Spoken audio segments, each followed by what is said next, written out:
Hi, everybody. Welcome to another edition of Captain Lou's Championship Years in Sports History here on 12 Ounce Sports and Dingo TV channel 217.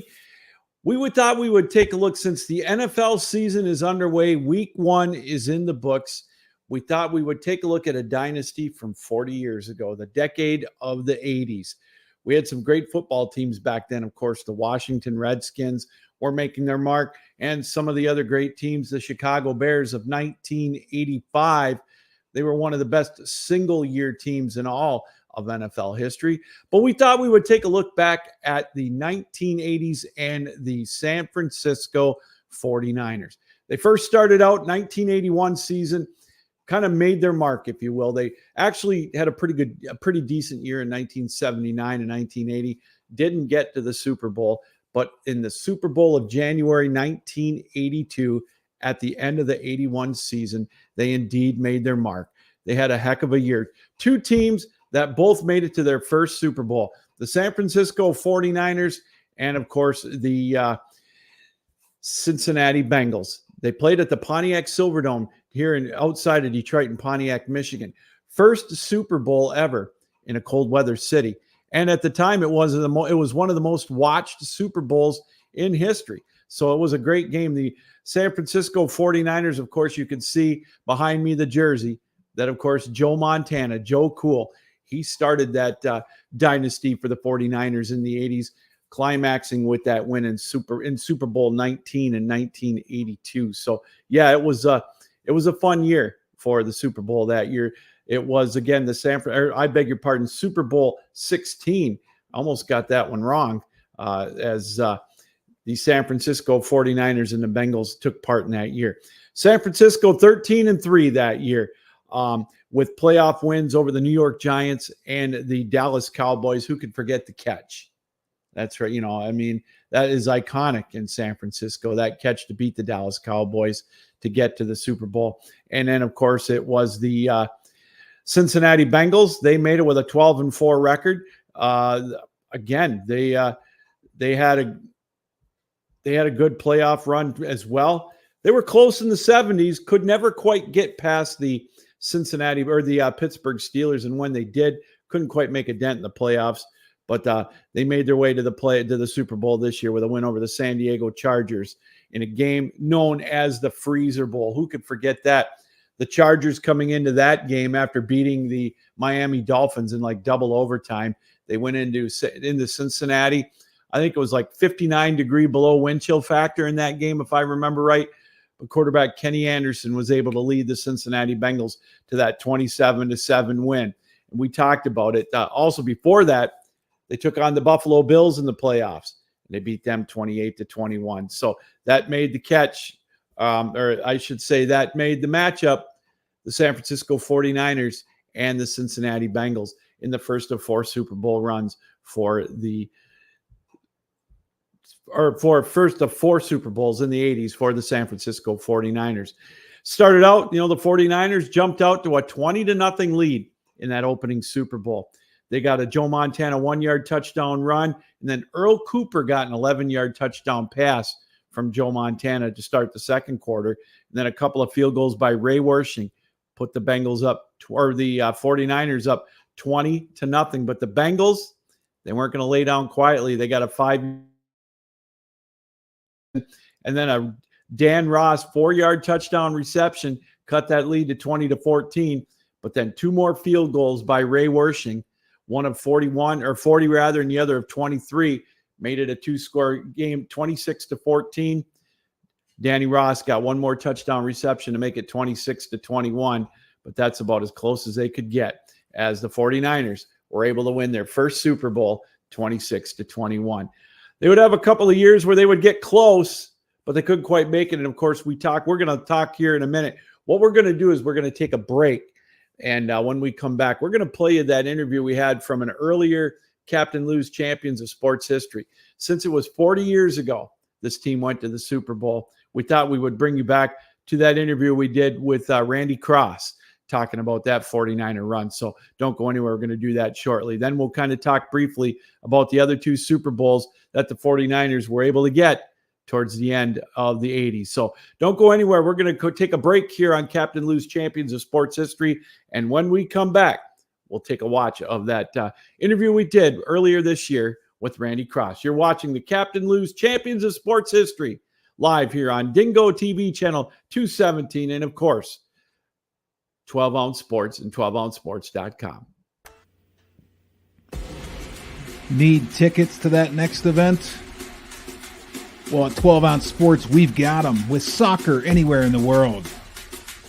Tickets to any venue, any sport. Want to go to NCAA or NFL football matches? We've got them. Yeah. Baseball at every level. Every Power 5 matchup is available. Don't forget, costumes and paint are optional. What's that? You want to go to Broadway? We have those too. Want to jam out? Every concert, every artist. That's right, at 12 Ounce Sports, we've got the tickets for less. 12ozsports.com/tickets. That's 12ouncesports.com/tickets. Everybody to Captain Lou's championship years in sports history. Of course, we are highlighting 1984, and we thought nothing better than to get one of the more dominant teams in professional football history, the NFL history, than the 1984/85 San Francisco 49ers. And we are excited and pleased to bring in a member of that team, Randy Cross. Randy, thanks for taking time out to be with us. How are you? I'm doing well. I'm doing really well. Yeah, that was a fun period of time. It really was. I mean, it's funny you talk about dominant teams. You go 84, 85, 86, those 3 consecutive years. The NFL had 3 as dominant teams. Yeah. Back to back to back as we've ever seen. Well, I would be remiss, based out of Michigan here. I have to ask you, the year before that, you played the Detroit Lions in the playoffs in the opening round at Candlestick, and you guys scored the touchdown to go ahead with about a minute and a half left. Detroit got the ball, went right down. So I have to ask you, were you like Monty Clark on your side of the field, praying to the gods that Eddie Murray on that kick? I know he was praying for him to make it. Were you praying for him to miss it? Pretty much. That's about all you have to resort to when you're in those situations. And yeah, when you're doing it against a guy that kicked as well as Eddie did, you were usually kind of whistling through the graveyard, just wishing and hoping. Yeah. So, but yeah, unfortunately for us, it didn't work out. He didn't quite get it to hook. And then I won't dwell too much on the following game because you guys came up a little bit short. But obviously, I'm sure you used that coming into training camp in that dominant year of 84. Yeah, there wouldn't have been an 84 Niner team, I don't believe, as good as we were. And as dominant as we were, if it hadn't been for that motivation of losing that 83 NFC Championship game in DC, especially the way we kind of did. Yeah, we got behind big, we stormed back, and then depends on whether you're a Skins fan. I'm sorry I said Redskins, or a 49er fan. It depends on how you look at those penalties towards the end of the game and the points that ensued. But that motivated, I know it motivated me. And I know plenty of guys on that team have talked about sort of the fire that instilled in us coming into that next year. It's amazing. I looked at your 94 or your 84 roster, and coming into training camp, if I'm not mistaken, Randy, you only had one rookie that made that final roster coming out of training camp, coming into that opening game. Yeah, I believe it was Michael Carter. I believe so. But yeah, because he was coming off the Olympics in LA that year. Right after that is when he joined us because we drafted him. But yeah, it was a stacked team, and that was the best team I played on. Yeah, and I think a lot of that is a testament to the trading skills of Bill Walsh and the appeal of playing for Eddie DeBartolo. Yeah. helped to build that roster, because the Chargers, for some reason, went brain dead from 81 to 84 and decided to give us Fred Dean and Gary Big Hands Johnson and Louis Kelcher. I mean, it was crazy, because that team's known for Joe Montana. Right. You know, most of his teams are, and for Roger Craig's big 3 touchdown game in the Super Bowl, and our offense was unstoppable that year. But that doesn't say anything, or doesn't say nearly enough about, you know, Ronnie Lott and that defense. And if you go down that defensive side of the ball, I mean, there are some studs on that defense that made life miserable. I know Dan Marino will probably tell you that was true, but most everybody got to play against that defense would tell you the same thing. Well, you know, and it's right. I think not only did you guys amass, I think 475 points on that team, but I think your defense gave up under 170 too. You're absolutely right. Yeah. It was awesome all the way around. And, you know, that Miami Dolphin team that came into that Stanford Stadium for that Super Bowl had put up even more ridiculous numbers on the offensive side, especially Marino. And he barely had enough time to take a deep breath most of the time he was dropping back. That defensive line, and you go through, I talked about the 3 Chargers, but you know, Fred Dean, Dwayne Board, and just go down the rest of them. Michael Carter, the young guy at the nose tackle. That was crazy how good they were. And that year was fun, because when you're on offense, you go to the sideline, and Bob McKittrick, our old line coach, make his adjustments, and Bill come over and talk to us, and we go, And as soon as they got done, we'd get up and go to the sideline and get to watch whatever we could of the other team's offense trying to deal with our defense, which was, you know, kind of like watching a cat play with a fly. So I know that you guys obviously had the motivation and the focus going into training camp, but you guys had played together for a while. Did that make it a little bit easier for you in training camp to get ready for the season? I mean, maybe more so not only playing with Joe Montana, but, you know, with you and Guy McIntyre and the rest of the offensive line. Did stuff like that make it easier for you in training camp? Yeah, I mean, we had a guy was one of the young guys. Jesse Cipolla was there. He'd been there for a year or so by that point. But, you know, Bubba was at left tackle, and he was in his second or third year. But our original 4, you know, John Ayers, Fred Quillen, me, and Keith Fonhorst were still there. Yeah. And, you know, those 4 guys had also gone through back-to-back 2 and 14 years. So we had kind of a point of reference. You know, you talk about a great team. We also knew what it was like to be on one of the worst teams ever. Mm.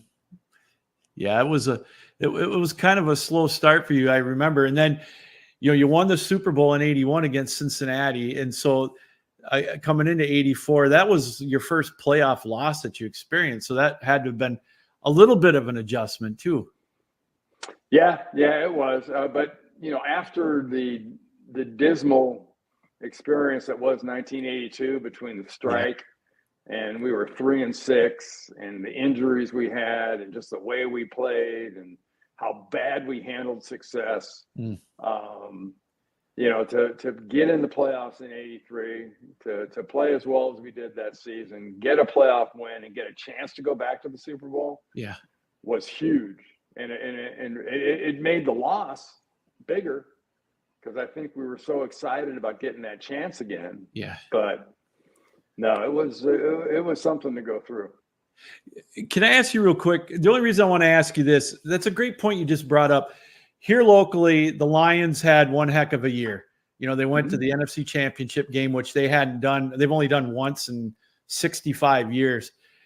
You know, how tough is it to handle success, being on top of the mountain? I mean, that had to have been an adjustment. Obviously, you said you didn't handle it the greatest in 82. I know you had the strike, but how difficult is that? It's hard. It's hard, especially back in the early 80s. There were a lot of distractions. Yeah. You know, sociologically, party-wise, being in San Francisco, they'd never the Giants had won some stuff. The Warriors had won some stuff. The Niners hadn't won anything. Yeah. Across the bay. I mean, if you wanted to see winning football early in my career, you went to the Raiders game in Oakland. Okay. But when we did that, and we had fun, and we kind of betrayed a lot of trust when it came to Bill Walsh. And I think he dealt with that team accordingly. And that helped make that team in '84 so good. And then those ensuing years, because from a loyalty standpoint, I don't think he felt the need to be quite as loyal to us the way that we had kind of betrayed that trust. And, he did make some changes after that Super Bowl, which I think surprised a lot of people. But that '81 team won a Super Bowl, and I'm not positive on the real number. I think we had 14 to 15 guys that were on that roster for that Super Bowl in Pontiac. And we're not even on the roster for the opening day. Wow. We're on the roster. I'm sorry. Oh, you're good. The opening day for that next year. I mean, not even to play the whole season, just on opening day, because we over celebrated. Let's put it that way. Well, get back to 1984. You opened up the season, ironically enough, with Detroit and Washington back to back. You took care of business. I know it was really tight. I actually was at that game. I was a sophomore at Central Michigan. So we went down there. It was Labor Day weekend, I think. And again, you beat us this time with a last-second field goal. I say us, the Lions. And the Lions ended up in their spiral after that. They lost Billy Sims, and it just fell apart. But you had a harder time again with Washington, but you got over the hump. How good did that feel, if you can remember? There was a Monday night game. I remember that. Yeah. No, we had some great Monday night games against the Skins through the course of the years. Yeah. Between '84 and '88, and I think a few other years. It was fantastic. We knew going to Detroit was hard. We'd gone there before. It was one of the few indoor stadiums that I'd at that point gotten a chance to play in. I'd been in Seattle, but as far as those inflatable domes, that was the first time I'd been in that. And what made that difference was when you warmed up, it was one kind of field and it was one kind of air. And by the time that crowd got in there, and you remember, these are the days where they had smoking sections on airplanes. So they definitely had smoking sections in the stadium. So you'd look up and there'd be this layer of smoke in the stadium, and it would get humid. It would get more and more humid as the game went on. And I guess eventually technology kind of took care of that, but it was a huge home field advantage. You had to drink so much more water or Gatorade or whatnot than playing most anywhere else. And we dealt with the good teams early, and our Pittsburgh wasn't even one of the good teams. When we played them, we lost to them. Well, I can remember what Bud Grant used to say about Detroit. It was like playing in an old-fashioned Western saloon back in the 1900s. He said, with that cigarette smoke in there, But you mentioned your loss to Pittsburgh, Randy. It just goes to prove how tough it is to go undefeated. Obviously, only one other team did it since the Dolphins, and they didn't win the Super Bowl. So, I mean, when you did lose to, I don't want to overlook the wins you had, but obviously after that, you didn't miss a beat. No, and I'm not to minimize or denigrate anything the Dolphins did in that 14-game schedule and then the 3 games in the playoffs. Yeah. But, you do it, you start getting into those 18-0 like New England did. They became the 3rd team to go 18-1. Yeah. Which is exactly what you don't want to do. And they did it the exact way you don't want to do it. Yeah. I'm not sure if it'll ever happen, especially now that we're playing more regular season games. Yeah. And I'm pretty sure what New England did in going 18-0 to get to the Super Bowl, we may see that again, but I'd be extremely surprised if it happened. I just, Randy, I don't see it happening either. And I'll tell you what, and obviously I didn't play professional football. I didn't play college football, but they don't practice as early or as hard as they used to in the preseason. I don't know, and I'm not saying it's good or bad, but I just don't know that it just seems like it just takes a lot more out of these players now to be able to do that, than it may have been. I'm not saying it was easier to do back in your day, but it just seems like it might be. Well, I think the Players Association has done a really good job of making the game safer. Yes. And the NFL has cooperated. But it shows, every single year you get week one and suddenly you're sitting there watching these games go by and you're saying, when did these guys forget how to tackle and block? Yeah. Well, if you don't do it live, it's kind of hard to do it, on demand on Sundays. And most teams don't do a whole lot of live work against their own guys. That's why you see so many teams scrimmage and play against other teams during training camp, is they need to get reps, against other guys where you are going live. But they've eliminated a lot of the stuff that goes on below the waist as far as blocking goes, which has helped defenses. But by the same token, they've taken away a lot of the mugging that they used to be able to do in the defensive backfields. Yeah. But no, I think the Players Association and the league has done the players a great favor. And I think, the guys that last a long time can thank them for that, because that's one of the reasons they've been able to do that.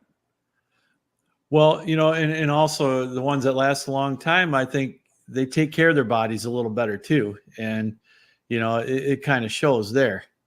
Mm-hmm. Well, the training's a lot different. I came into the league right there at that transition time. Okay. And probably around our 84 team, maybe about 81 or so, was when things kind of shifted to full-time workouts. I'd be embarrassed to tell you what I made a year, my first 5 years in the league. And that was the fifth year was a Super Bowl year. Right. But, as it got in, I finally got into, six figures. But it was totally different, because in the off season, you didn't have to, you could get by, but it really helped if you augmented your income by doing something different. I worked in the medical malpractice insurance business for 3 or 4 years when I first got in the league. And then I worked in the commodities business for a few years after that. And then that kind of got me into the point where, it's making enough where I didn't have to do that in the off season. Right. But even, later in my career, I still did that. But the training is the big difference. And I tell people all the time, because they look at you sort of funny when they say training. I say, well, I'll tell you 2 quick things. One, I didn't lift a weight. And I'm not talking about consistently. I didn't lift weights until after my second year in the NFL. Wow. Didn't touch them. Wow. Yeah. Not even in college? Didn't touch them in college. Wow. High school, I was number 2 in the country in the shot put. Threw it almost 68 feet in high school. Never touched a weight. It was all technique. It was all quickness. And it was all stuff that was able to use in football. It really transitioned over well for me. Yeah. But my son played quarterback, played at Wake Forest and played a little at UCLA, played in high school and whatnot. But he started training in about the 9th grade. And I mean working with a trainer, not the coaches in the weight room. 3 days a week, he's with a trainer. Wow. He was stronger as a junior than I was until my second year in the NFL, when I actually discovered weights. That's crazy. Wow. That's interesting. We're joined by 3-time Super Bowl champion Randy Cross from the 1984 Super Bowl champion San Francisco 49ers here on our championship years in sports history. Randy, you guys, like we mentioned, 15-1. You clinched the division early, and I looked by the scores. It didn't look like it took much to keep you motivated because you won out, but it didn't really look like you took the foot off the gas pedal. No, and I think you got to credit the leadership. Yeah. On our team, especially a presence like Ronnie Lott, that, would totally, I mean, all the time, he was very insistent, as was Bill Walsh, about, Yeah. what you put out there. You are what you put on the field. And, if you're going to go out there, and you might as well kick their ass. Why? Right. Yeah. Why let up? Why ease into the playoffs? Because, the history of our game and the history of every other professional game is littered with teams that were great in the regular season, coasted, and then got smacked in the playoffs. And, coincidentally, a couple of years later, we did the exact same thing, where we had probably the best team in the NFL, kind of eased into the playoffs, and divisional round lost that first game. And, that was a lesson I unfortunately had to learn. But I think the leadership in that organization, starting with those two guys specifically, I'd say really meant a lot. So you clinch the division, you got an opening round playoff bye, because I think that was the year they started the wild card game. So then you took on the Giants. And I remember watching the game, and you guys gave up the pick six or whatever, but it didn't phase you, Randy. You just went right down and, led by Joe Cool, you got the touchdown to go up 21-10 at halftime. And that to me is one mark of a champion. It was like business as usual. You went right back to it. Yeah, I think so. And, we were lucky. You mentioned Joe, we had Roger. Yeah. We had Dwight, we had Freddie. Our offensive line was really good. We had LT and Randy White kryptonite, and a left guard by the name of John Ayers, who just played out of his mind every time he got a chance to play against those two guys specifically. So when you're playing a team like the Giants, and you're lucky to be playing at home, and you're on a grass field that's a little soggy, it's an advantage. And, a testament to that is the way we played a couple of times in Giant Stadium later on. Well, we won't get into that. Yeah, we won't. But I'm glad you mentioned that. Candlestick Park was such a home field advantage, back then. And you were really able to use it to your advantage for sure. Well, the field was something, and you'd tell people all the time, and they'd look at you funny every single time. They'd ask you about the field, and I'd always tell them, say, hey, look, you might not notice this, but that field's below sea level. Wow. So if that bay out there is at high tide, that field's going to be wet. That water's got nowhere to go. And this is before the days of the cool air systems and the sub pumps and everything. They didn't have that. So if it was high tide-ish for the game, you knew going in that you'd have to wear the big cleats. And, especially in a playoff game, we always started fast. And that was one of the keys for us, is there were a lot of people slipping and sliding, but they weren't wearing our uniforms. Also, you guys, later on in the conference championship game, you got the Chicago Bears. And that's, I never heard of that. I appreciate you sharing that story, because when you played the Bears that year, the score really didn't indicate, especially at halftime, but you really dominated them. And it was only 6-0 at halftime. It's crazy how sometimes games like that end up. Well, yeah, and we had some motivation too from the previous year. Yeah. Because in '83, I believe we were 10-6 that year. One of our losses was to Chicago. Yeah. At Soldier Field, where Buddy Ryan had unveiled his 46 defense. Okay. And like everybody else in professional football, we did not deal with it well the first time we saw it. And we dealt with it much better in that playoff game. And our defense gave us the leeway. They gave us the time, the breathing room to slowly, methodically, kind of ploddingly at times, make ground against them. And then, field goal, touchdown, field goal, touchdown. And suddenly, you're ended up at 23-0, and you're going, damn. It's true. If they don't score, you can't lose. Right. Yeah. But our defense was unbelievable. But our motivation too was to give Buddy a little something to take home for the offseason. Boy, it seems like he gave a lot of people motivation back then. Regularly. Yeah. he was, and to his credit, I think he's one of the offensive or defensive geniuses that we've had in our game over the last 40, 50 years. But there's one thing, and he shares this with his kids. They couldn't keep their mouth shut. No. And he ran his mouth, and he talked stuff, and he was working for the perfect guy. Because Ditka, God bless Mike Ditka, because Ditka, whether it was his players or his coaches, Mike had that kind of attitude. Yeah. Hey, you know what? If you back it up, it ain't talking shit. It's talking truth. And it's kind of the way he dealt with them. That's funny you mentioned that. Those two guys were the biggest shit talkers back in the 80s. And they talk as much to themselves to each other. Oh, for sure. So the big game comes up, and you got the two high-powered offenses. I honestly think yours may have been a little more well-rounded. And talk about, if you can, it wasn't really a home game, but it was kind of nice to be able to be just down the road for you guys at Palo Alto, wasn't it? Stanford Stadium's, half as far away from Redwood City from our workout facility as Candlestick. I mean, it's literally a $5 cab ride.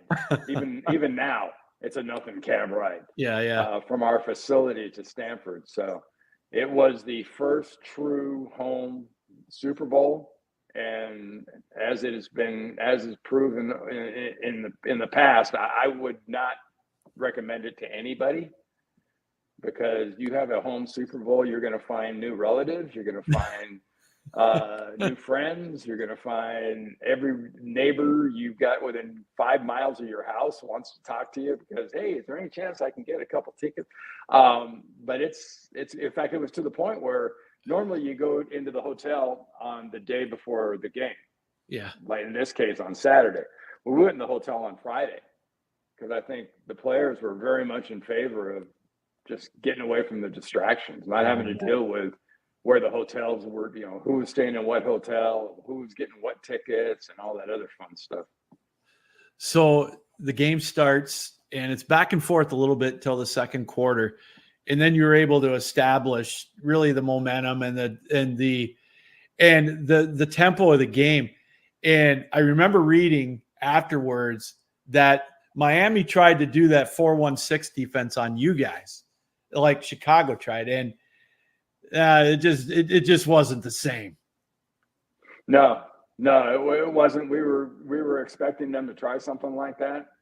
And we ran the ball well with Wendell Tyler and Roger Craig. And one of the stats that came out of that game that most people don't appreciate, and that record stood for, I want to say 30 years. Joe Montana ran for I want to say 63 yards, something like that, rushing. Wow. He rushed. He had the all-time Super Bowl record for rushing for a quarterback forever. Wow.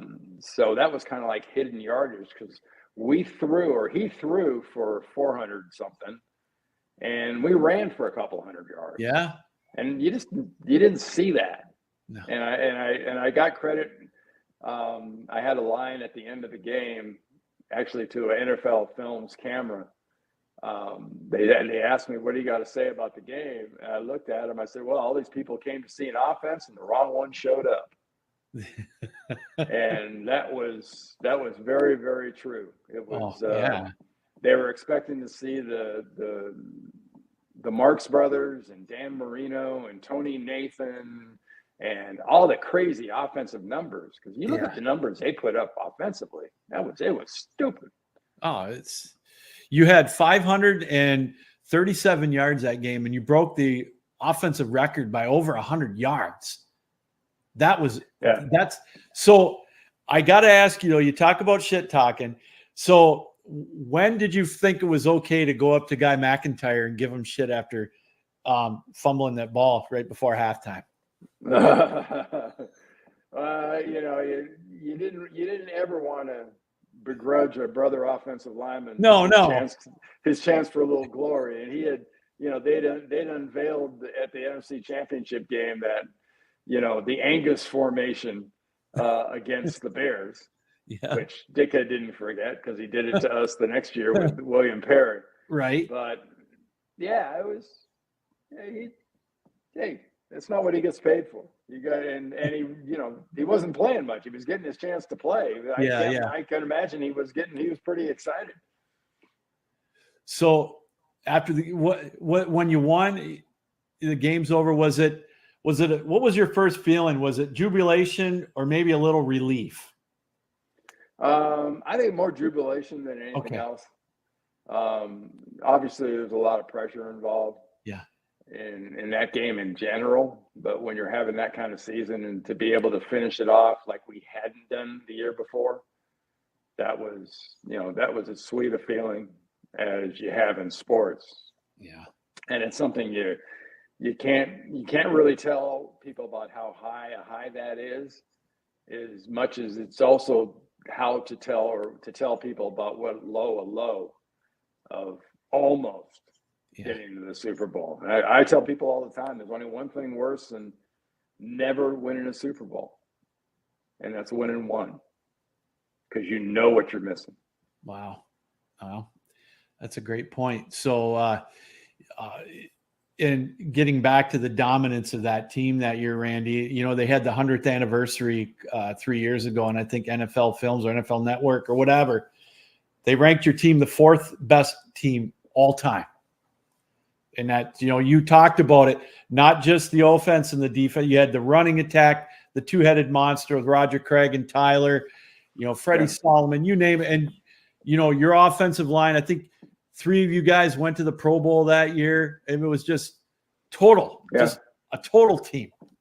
Yeah. Yeah, it was very much. We had, I think we had 9 guys go to the Pro Bowl that year. Yeah. I've got a picture downstairs in my pool room. And it looks like a normal team picture. It looks like 20 guys in this thing. I keep looking at it going, oh, that's the Pro Bowl. Yeah, that's right. We had a lot of guys on that year. That offense, like I said, that was as good a team as I played on. And I think the NFL tried their best on that ranking. They just had us about 3 spots too low. I can't argue with you. I can't argue with that. That was such a great team, and I look back on it, and again, I bring back the opening game when the Lions played you guys, and to think that it took a last-minute field goal by Ray Wersching to beat the Lions before, or possibly going into overtime or whatever.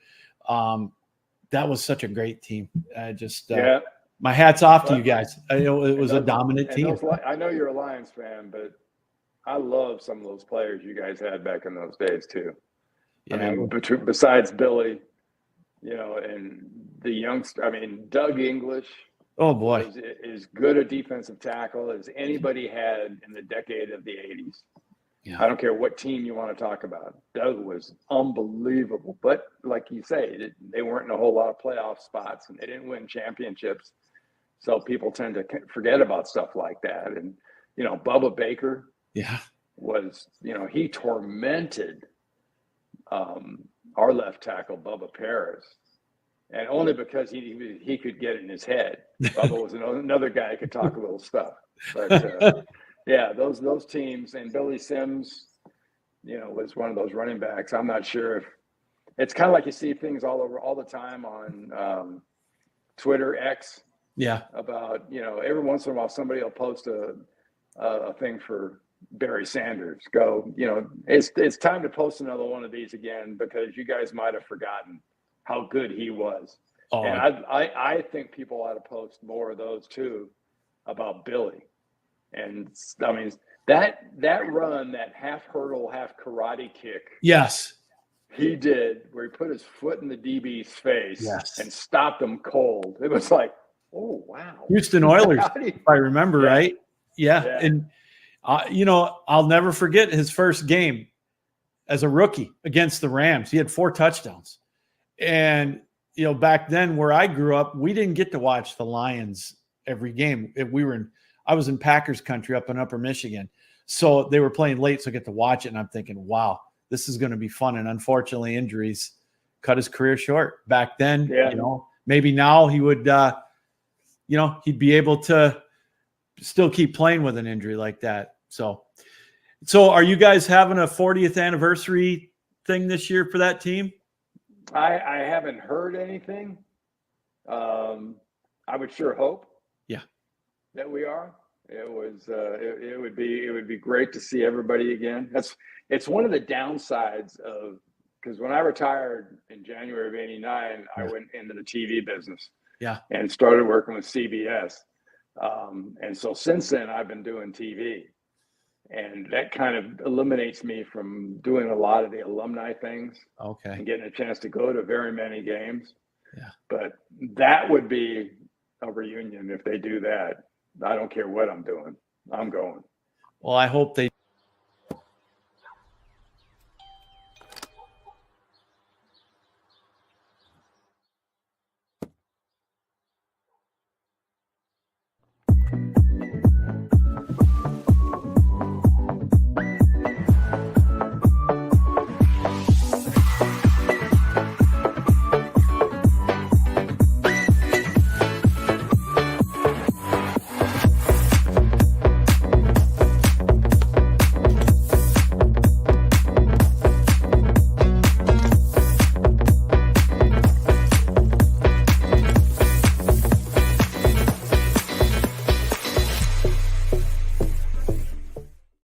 And welcome back, everybody, to Captain Lou's Champions of Sports History.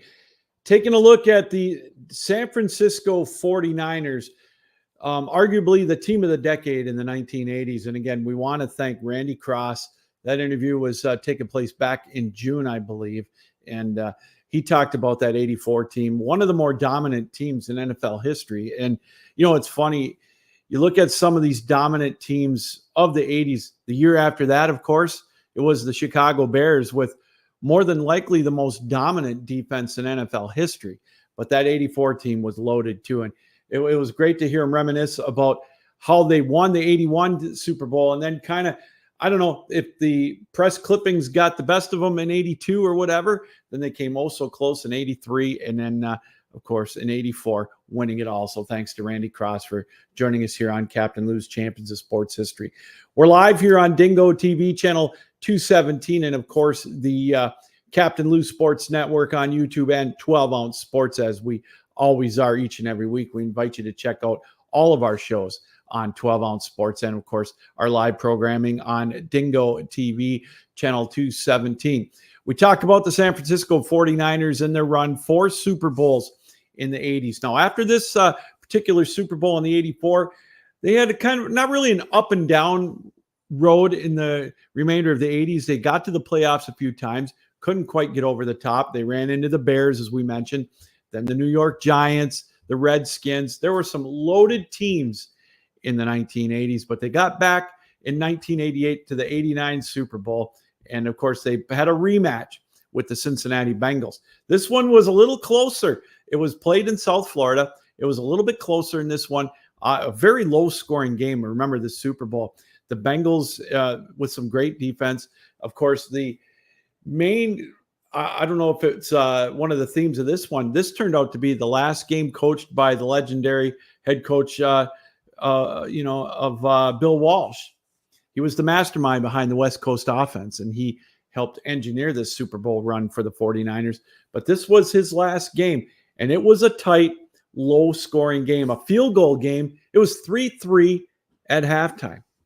You don't see that very often anymore in any game, let alone a playoff game, and in the Super Bowl. So, and then the Bengals took a 6-3 lead. Then it was 6-6 at one point, thanks to another Mike Kofor 32-yard field goal. Cincinnati, on the ensuing kickoff, ran it 93 yards. Stanford Jennings ran it back, and all of a sudden it was 13-6 in favor of the Bengals. And you thought, well, maybe this could be Cincinnati's year. But then Jerry Rice in the fourth quarter, about 57 seconds into that fourth quarter, he got the touchdown pass to tie it up. It was 13-13. And then with 3:20 to go in the fourth quarter, Cincinnati got the field goal from Jim Breach, 40 yards, and all of a sudden they're up 3. And then the legendary drive, the legendary comeback win for Joe Montana. We all know, you hear the stories about how he ran into the huddle. They had it 1st and 10 at their own 8-yard line. And of course, first thing he said as he went into the huddle is, "Hey, isn't that John Candy in the stands out there?"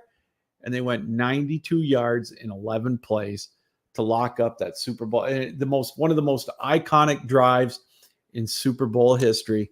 And the San Francisco 49ers won their 3rd Super Bowl in the 1980s. And of course, like I said, final year for Coach Bill Walsh as he retired from coaching. He went into the booth at NBC for a few years. Then he went back to coach for Stanford for a few years. Also, the aforementioned Randy Cross, he retired as well after this year. And did Chris Collinsworth. They both headed to the booth. We all know Chris Collinsworth, Sunday Night Football on NBC.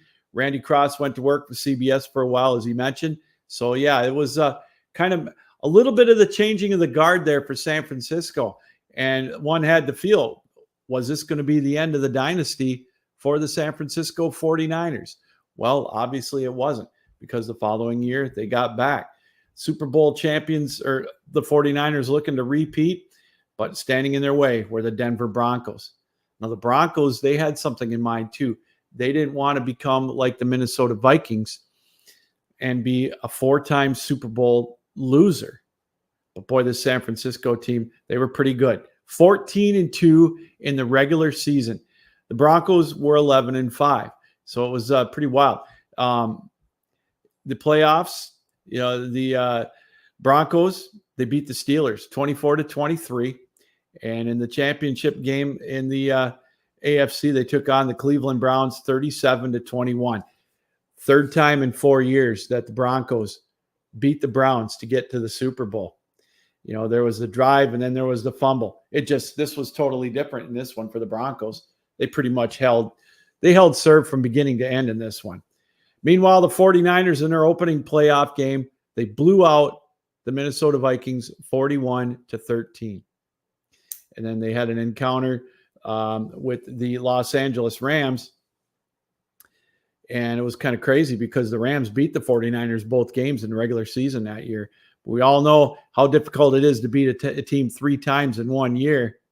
But San Francisco went into that game, and they had that in the back of their minds because they were up 21-3 at halftime. And they ended up beating the Rams 30-3. That was a monster win for them.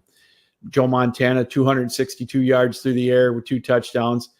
And again, no interceptions. You talk about money in the playoffs. That was Joe Montana. You see the jersey in the background. Again, that was, it was kind of an easy road to go for the 49ers. And then, of course, you talk about easy roads. Jerry Rice got the first touchdown for almost 5 minutes into the opening quarter, made it 7-0 in favor of the 49ers. Denver got a field goal from Jim Treadwell from 42 yards out, but then it was all San Francisco. Brent Jones, a 7-yard touchdown reception. Tom Rathman, a 1-yard touchdown run. And then Jerry Rice, back-to-back 28-yard touchdown receptions. And it's 27-3 at halftime. That made it 34-3 at the beginning of the 3rd quarter. John Taylor, 35-yard touchdown catch, 41-3. And then it was before Denver got another touchdown, made it 41-10. And then San Francisco just kind of, Roger Craig and Tom Rathman, each with a touchdown run. 55-10 was that final score. Unbelievable. 28-12 first down, San Francisco to Denver. A dominant 144 yards rushing. Total net yards, 461 for the 49ers, 167 for the Denver Broncos in that 55-10 win. And another interesting side note, if you will, this was the first time, not just back-to-back Super Bowls, but doing it with 2 different coaches. As you remember, George Seifert took over for Bill Walsh. He inherited that team. And, you can say it was Bill Walsh's team. But like anything else, you still have to manage the egos. You've got to manage the players. You've got to get them over the top. And that's George Seifert was able to do that. And the 49ers were able to win back-to-back Super Bowls and get their 4th Super Bowl victory of the 1980s. Now, I get it. That was 1990 when the Super Bowl actually was played, but you get the picture. It was a big win for the 49ers, fourth Super Bowl. And as they went for the three-peat the following year, but obviously fell short in the playoffs. A big fumble by Roger Craig, and in the championship game, and the Giants, led by Hostetler, ended up going to the Super Bowl and beating the Buffalo Bills. So the 49ers looking to get back to the Super Bowl. They had a good team last year, couldn't quite get over the hump. We'll see what they do here in 2024. I know there's a lot of teams in the NFC that are standing in their way and looking to get to that ultimate prize or the ultimate game, the Super Bowl. So there you go. Super Bowl champions 4 times in the 1980s. That was the San Francisco 49ers. A great, great team, a cast of characters. As Roger Craig pointed out, not only did they Jerry Rice, Joe Montana, that defense, just an absolutely amazing defense. Brent Jones is a tight end.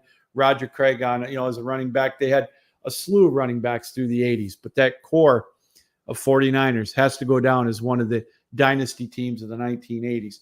You had the Pittsburgh Steelers of the 70s, the Dallas Cowboys of the 90s, just like, and then of course New England winning their bevy of Super Bowls with Tom Brady and of course Bill Belichick. But this 1980s team, the architect Bill Walsh with the West Coast offense, and of course Eddie DeBartolo putting the team together.